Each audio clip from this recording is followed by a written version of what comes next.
generation was removed, all people moved from standard 1 to standard 8, and the concept of primary schools then and intermediate schools then disappeared, and we had primary schools.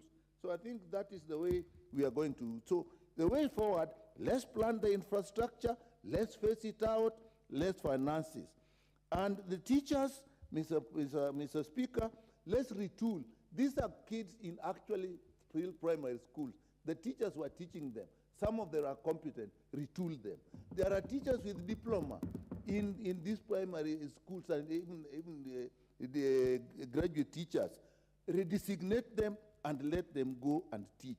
In short, Mr. Speaker, let us relook at this thing, either plan it or stop it, or we are going to destroy a whole generation of students. But it's something we must go forward with, but plan it properly and save our children.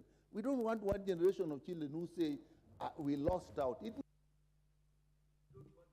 Very well, your time is up, and good contribution.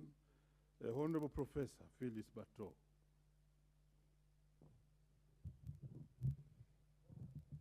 Thank you, Mr. Speaker, sir, for giving me the opportunity to add my voice on the ongoing debate on the CBC.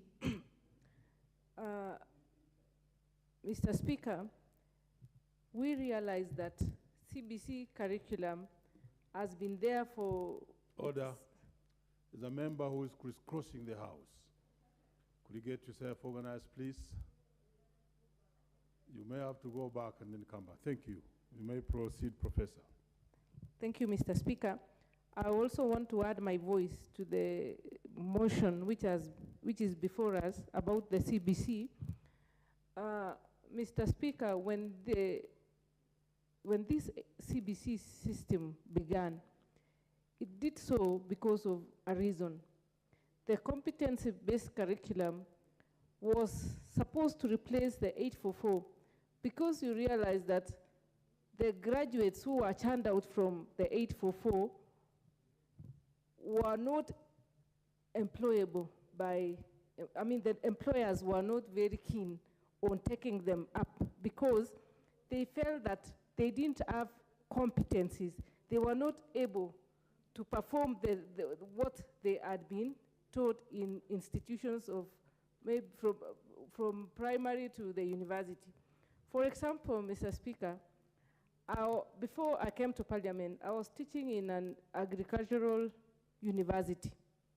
We used to get students in first year who have been taken in to do bachelor in agricultural economics or in agriculture, bachelors in agriculture. You take those students to the field and they turn up in high heels and very long nails, and they want to do the practicals of, they want to be farmers, and they are not ready to wear the right attire. So the reason is that their basic training is, these students were drilled. They were not prepared in the right way to go and become agriculturalists. So they were drilled to go to the university, to go and learn theory, and go to the field, and go and knock employers' doors looking for jobs. So this CBC curriculum is supposed to be a cure to what the 844, the issues which were in 844. The CBC is out to create entrepreneurs, people who can be employers as opposed to people who are seeking for jobs. And that, Mr. Speaker, will go a long way in curing the unemployment in Kenya. So CBC is the way to go. However, it is facing challenges. Challenges which, one, every school, some schools were made to be junior secondary schools. Others were left out.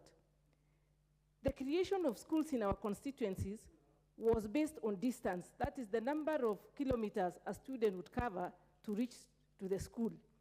Now, if you refuse to convert all the schools to offer junior secondary school curriculum, it is going to disadvantage others because they are going for a long distance. For example, Mr. Speaker, in my constituency, Moibin,